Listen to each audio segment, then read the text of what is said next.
Hey guys, welcome to my channel once again. My name is Omobeejay. In today's video, we'll just be going through one of the skill stations in preparing for your midwifery OSCE. This station we'll be looking at today will be the birth scenario 1. It's one of the complex births, shoulder dystocia. Shoulder dystocia is usually 8 minutes, so 8 minutes is allocated for that skill station.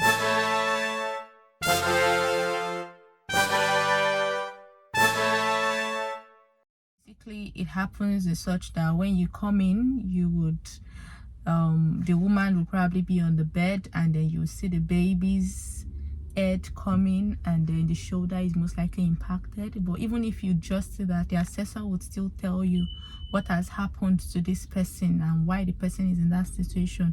So they'll tell you, okay, so Amy is having a baby now, and then she's been pushing, and this is the head, it's not coming, deal with the situation. So at that point in time, it's an emergency situation. So like I mentioned earlier, in the PPH, you really may not have the time to do ID checks, so but you can still let the patient know that, okay, hi Amy, my name is Bolaji, I'm your midwife for today. I can see your baby's head, but the baby is not advancing. It's an emergency called shoulder dystocia. Because it's a bone-to-bone issue, I would want you to stop pushing so that the shoulder doesn't get further impacted. Is that okay? And in the meantime, I would need help, so I'm gonna have to call for help. I'll pull the buzzer. Do not get agitated when people run in. It's because I need help. So the assessment criteria is right here, and it just says the first one is recognizes the emergency and calls for help. I've mentioned all of that just now. Recognizes the need to use the emergency buzzer. Declares the emergency clearly. You have to state that this is an emergency called shoulder dystocia, and then you will need help. So whose help are you calling for? So I mentioned earlier in that of the PPH, if you've not seen it, the link is here. You need the soaps. The soaps is like a guide. It's not exactly like soaps, but sometimes you need to you need to modify it here and there, kind of. So for the soaps in this shoulder dystocia situation now, what you need is, you need the senior midwife, obviously, you need the obstetrician, you need the anesthetist. The P in this case, you're about to deliver a baby, so you need a pediatrician to be on ground, because the baby might have been in some kind of distress at that point. So you might expect a poorly baby, so you need, in that case, you need the pediatrician. Then the S, you need a scribe, you need other midwives. You need a scribe, you need other midwives. You need, what else do you need? Yeah, I think that's pretty much for the shoulder dystocia. The scribes and other midwives. Yeah, that's it. So in that case, it's strictly soaps. Yeah, so if there is the need to, you can call for the theater team after, if at all there is the need to. Yeah, so we've mentioned the multidisciplinary team. That is number 1. Number 2, so I mentioned earlier, you ask the woman to stop pushing because it's a bone-to-bone, and so it doesn't impact the shoulder even more. Reclines the bed of the bed or couch and removes any pillows behind the mother's head. Considers removing the head of the bed and supports the woman to move to the end of the bed. So at this point, what they expect of you is, after you've told the woman, you've called for help, then you need to now tell the woman, okay, which position would you want? I would like to reposition you in a way that would help me to deliver this baby. You reposition her, you make her lie on her back, you tell her the position she would want. Is it the all fours or the macro beds? All fours, they go on all fours. But when you're doing the all fours, you have to bear in mind that this woman must still be in control of her lower limbs, because sometimes people have had epidural and they can't even feel their legs, so they may not be able to go on all fours. So you bear that in mind. Then you position her towards the edge of the bed, where you can easily access the pelvis to perform any maneuvers. The third thing says carries the macrobirth maneuvers and attempts to deliver the baby. Applies suprapubic pressure from the side of the fetal back. So when you're applying suprapubic pressure, it's going to be, you locate where the back of the baby is, so you're applying the suprapubic pressure from there with your fist this way, and applying gentle pressure to not more than 30 seconds. So there will be a video at the end of this video where I I was practicing for mine. So while listening to it, you might find some discrepancies and you might see some tension in my voice. Is exam tension. You evaluate for episiotomy. That's the 5th thing, verbalization. You ask the assessor, can you confirm to me, has she had any episiotomy done? Then you attempt to deliver the posterior arm. You attempt the internal rotational maneuvers where you turn the baby. You support the woman to roll on all fours and verbalize the benefits of this change in position. Like it can help her to, it can help to increase the pelvic diameter that would help to release the impacted shoulder and deliver her baby. You reassure her from time to time, verbalizes additional maneuvers of last resort here. So if at all you've done all of these things, you keep asking assessor, has this baby been born? Assessor, while you're still trying to do your maneuvers. So if it happens that this baby was not born, what would you do?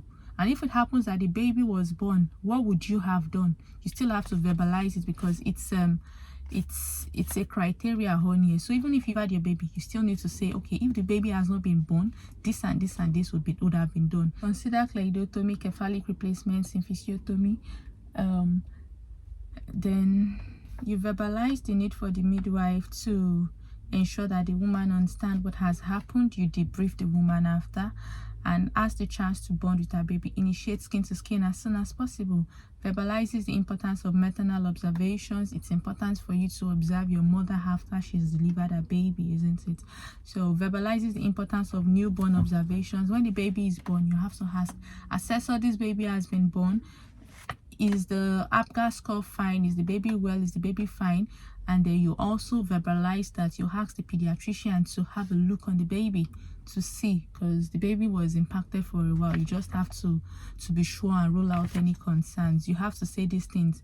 And then verbalizes the importance of completing all relevant documentation, including the anterior shoulder at the time of the dystocia. So you have to verbalize that you note the shoulder that was impacted, and then you ask that the shoulder be reviewed. Act professionally throughout the procedure in accordance with the NMC code, and that is it. Shoulder dystocia is done. It's one of the easy ones and it's only about 8 minutes. And yeah, so you verbalize most of those things, just knowing your lines and acting like it's a real life situation. In the real sense, it's going to be a mannequin and then it's going to be there. So most of the things you would do will be verbalization, and it's also stated on your verbalization accepted. So at the end of this video, you would see when I was practicing for mine, like I said earlier, and you may want to also correspond and go through the marking criteria yourself. Perhaps there are some things I haven't said in that video that you think should be added. You can as well add it. Just ensure that everything listed on this criteria, you are verbalizing it, you are saying it and doing it. Yeah, you would have, when you get to your exam venue or when you get to your station, you submit your assessor there. I think the first thing you do is you wash your hands according to the 7 steps of hand hygiene, according to WHO, back to back, palm to palm, back of the hands, fingers interlaced, fingers interlocked, thumb to thumb, rotation of the fingers and then the wrist, and then you wash your hands and leave it to dry for 30 seconds. You done your PPE, you check the scene for safety, and then your assessor is going to tell you, patient Abi Bolaji, this is your station, this person is having a baby, and then she is not proceeding. You can see the head and what is happening. What will you do? So I'm just going to go onto the scene, check the scene for safety, and take out any hazards of slip, strips and falls. I'm going to go to the woman, mom, Amy. I don't know why I like Amy so much. Amy, this is an emergency. I can see your baby's head, but it appears that baby is not proceeding to come out. This is an emergency and it's called shoulder dystocia. I'm going to be needing some help, so I'm going to call for help, but don't get agitated if you see people coming in and rushing in. Is that okay? I'll pull the emergency buzzer quickly and then I'll call for help. Can I get the help of the pull the emergency buzzer? Shoulder dystocia, this is an emergency. Can I get the help of the senior midwife, the senior obstetrician, the anesthetist, the pediatrician, pediatrician, the scribe, the theater team, and other midwives? I would ensure that the resuscitator is ready for the baby. I'll ensure it's in clean working condition and it's warm. I would also ensure continuous topographic monitoring for the baby as well, just to be sure of baby's fetal well-being. So Amy, shoulder dystocia is usually born in two positions. It can be macrobets or all fours. Which one would you prefer? Which one would you prefer? Macrobets. Okay, if Amy would be going on the all fours, I'll confirm that she hasn't had any epidural that could prevent her from going into that position. So I'll position Amy towards the edge of the bed.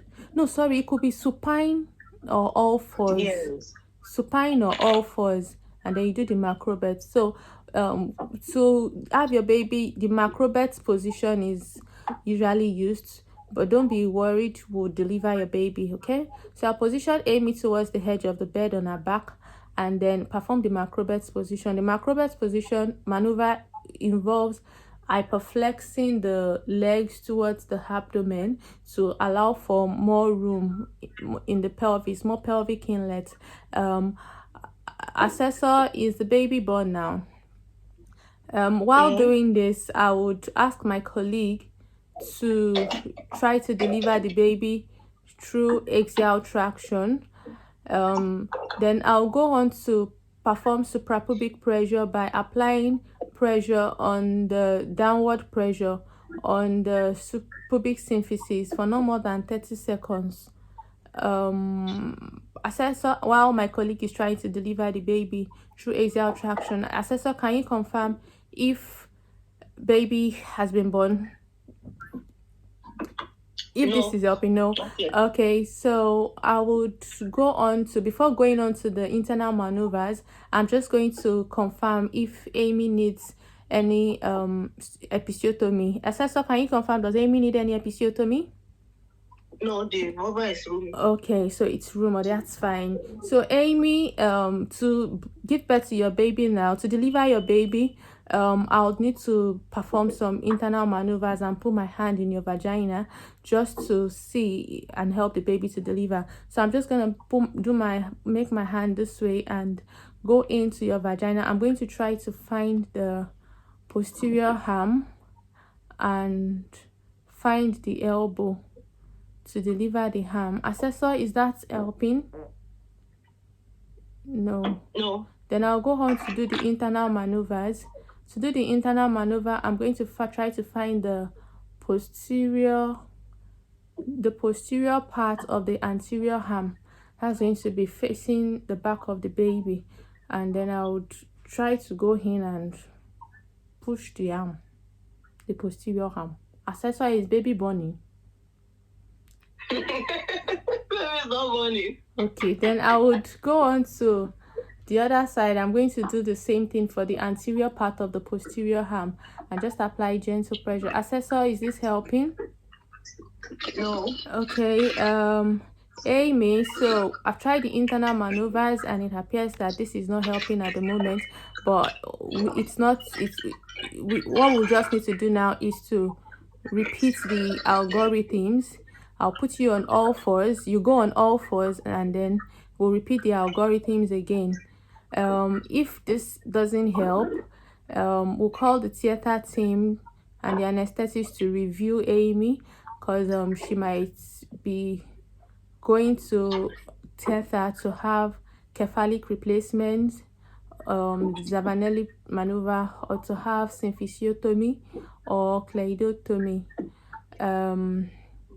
Then I would go on to debrief Amy and her partner. I would document everything that has happened. When she returns from theater, I would check her obs and document on news chats. I would encourage skin to skin. I would encourage her to feed her baby according to her choice. I would complete an incident report. I would complete a shoulder dystocia proforma. I would note the shoulder that was impacted and refer to a pediatrician to monitor for review. I would estimate blood loss. I'll monitor lochia. I would ensure Amy is comfortable, and I would discard all the wastes into the clinical waste bin and perform my hand hygiene using the 7 steps according to the WHO. Palm to palm, back of the hand, fingers interlaced, fingers interlocked, thumb to thumb, torsion of fingers and the wrist, and leave my hands to dry. What did I not say? I feel like I missed something out. But guy, this thing, I don't use 8 minutes though. Hell! The only thing you didn't that you missed out is you didn't tell Amy to stop pushing. That is a bone to bone issue. Yeah. And then it could further impact. That it can cause injury to the brachial plexus. Yeah. That's true. That's true. I missed that part. I missed that one. Thank you. So I still have, if I still have time. Since we are going to the theater, you didn't mention that we'll be anticipating a baby in a poor condition. You know that everything it ended in the theater, so the baby will be in a poor condition. So it was that, but I don't think that's really. It's just to stop pushing, Sha. Okay, that's Stop true. pushing. I know I missed something else. That's fine. Do you want to go now? Hey, Jesus. I don't know if you found this video any helpful, but if you have, please feel free to let me know in the comment section, and share with other people that you think might need it. If you think there are any stations you want me to touch on, let me know as well in the comment section. So you find me again in my next video. I remain your darling Omobeejay. Remain in God, and God bless you. Bye.